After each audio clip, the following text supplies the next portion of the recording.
Welcome back, everybody.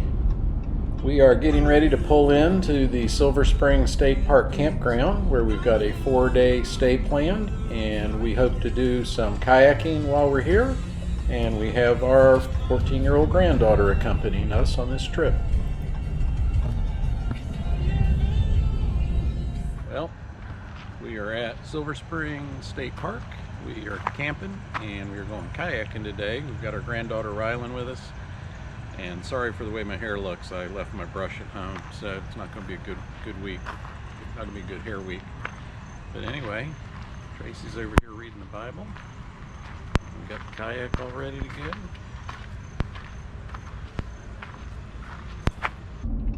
The main entrance to the springs is located on Highway 40, so you have to make a short drive from the campground. This park has been here since 1878, believe it or not, as a tourist attraction, and I actually went here many times as a child over 50 years ago. Here we're on our way down to the launch for the kayaks and the canoes. There's a small fee of $4 per craft, and you also have to show proof that you've paid admission to the park. In our case, we were campers there, so we just showed them our receipt from the campground.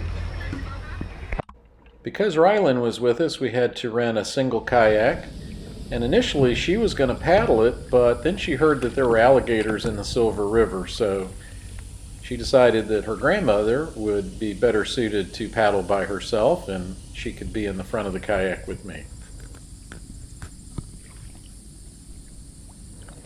We kayaked the entire 5-mile length of the Silver River, and we were fascinated to realize that because of the 550 million gallons of fresh water that come out of the spring every day, that the river was clear all the way to the end. It didn't take long before we started spotting manatees, and we saw a bunch of them on this trip. They're very gentle, and they didn't seem to care one bit that we were just gliding past in our kayak.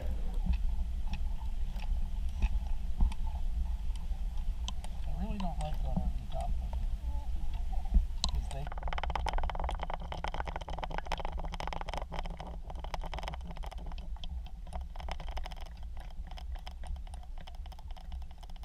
I don't know, he's breathing or something. Here he comes. Yep.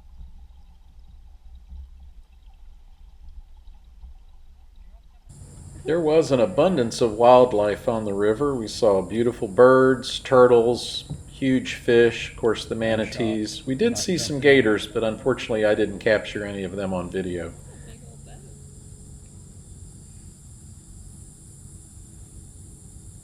That's probably the remnants of one of their jungle cruises. Mess with it, it ain't gonna mess with it. Oh, look, one's swimming. Mm-hmm.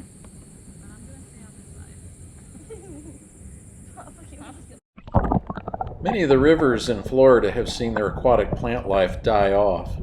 That was definitely not the case here. The grass was absolutely thick, and I am certain that's why there were so many manatees, since that is their main forage. We encountered a guided kayak trip, and the guide there is in the green kayak. But if you look at all the others, you'll notice that they're clear plastic, so you can actually see straight down to the bottom. Yes. Yes, we did. Yep.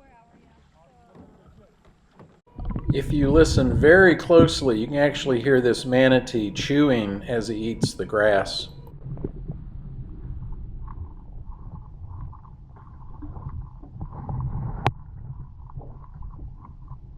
Can you paddle us forward?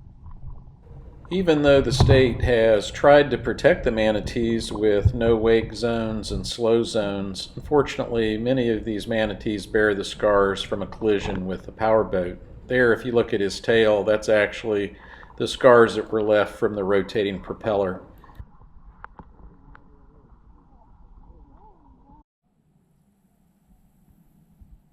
Here he comes.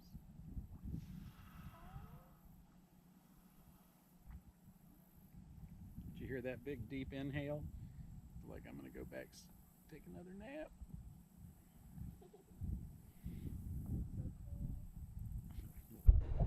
These are garfish. They are quite ominous looking. They have a long snout full of sharp teeth. Some of them grow up to 6 feet long, but they're very docile and they do not bother humans at all.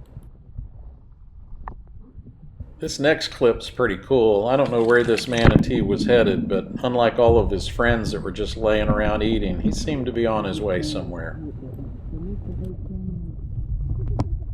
Guys, manatee coming right for you.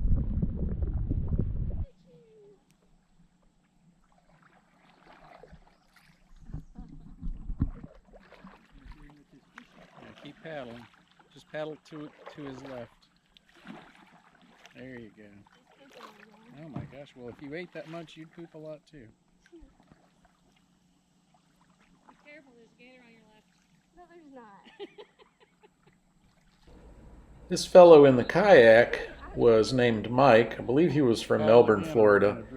He was great at spotting these manatees, and if he was up ahead of us on the river and suddenly stopped and pulled out his camera, we knew there were some more manatees to take a look at. Yeah. Get those on the Swanee. All right, now paddle on the left.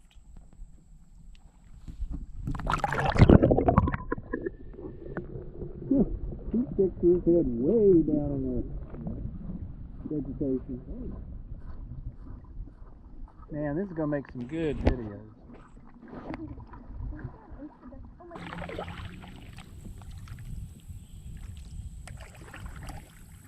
Same.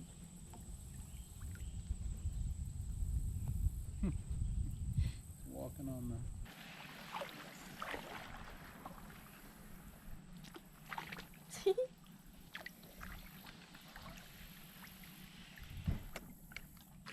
You know, most of the time the videographer or the photographer never makes it into the picture, but Tracy was nice enough to grab the camera and take some video of Rylan and I.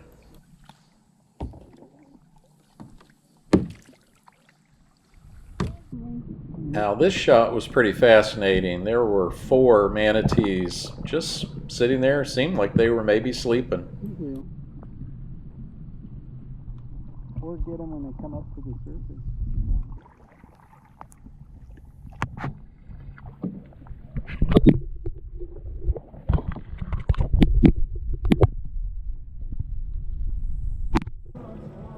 This young man on the jet ski was kind of disturbing the peace, but at least he was playing some Christian music on his stereo.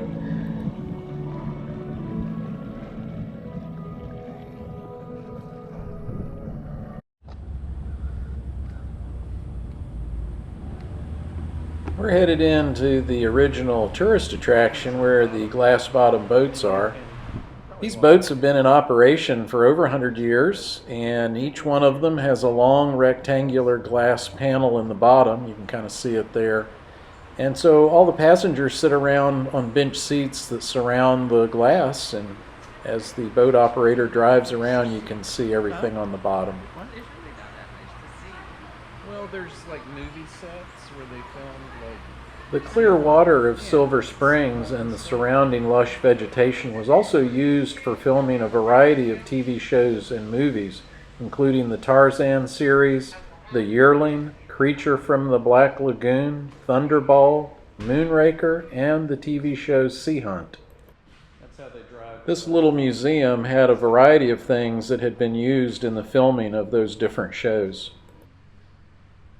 Here's the movies. Right, these are all things about movies they've filmed here.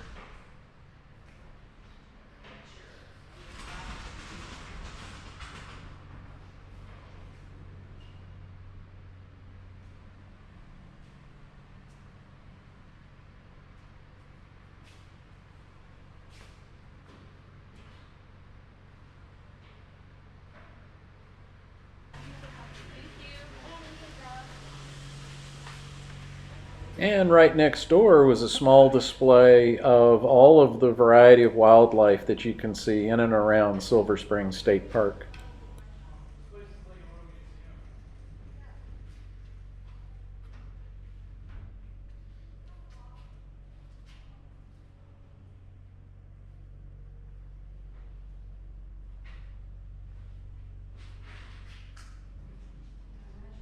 Tell everybody where we're at. We're at Silver Springs. We're gonna go find monkeys. That's right. We're going to go on the Ross Allen Boardwalk, which goes out onto an island where supposedly we can see monkeys. Although yesterday we kayaked for 4 hours. Should have seen monkeys then, but we did not. Today's a new day, though. That's right. These elusive rhesus monkeys were actually introduced to this island in the 30s. Little did they know they knew how to swim, so they didn't stay there for long, and now they are all over the Ocala area and in the surrounding Silver Springs State Park. Tracy and I want to thank you for coming along. Whether you're a camper or just a day visitor, we highly recommend Silver Springs State Park. It's a beautiful place, and it really is a part of old Florida.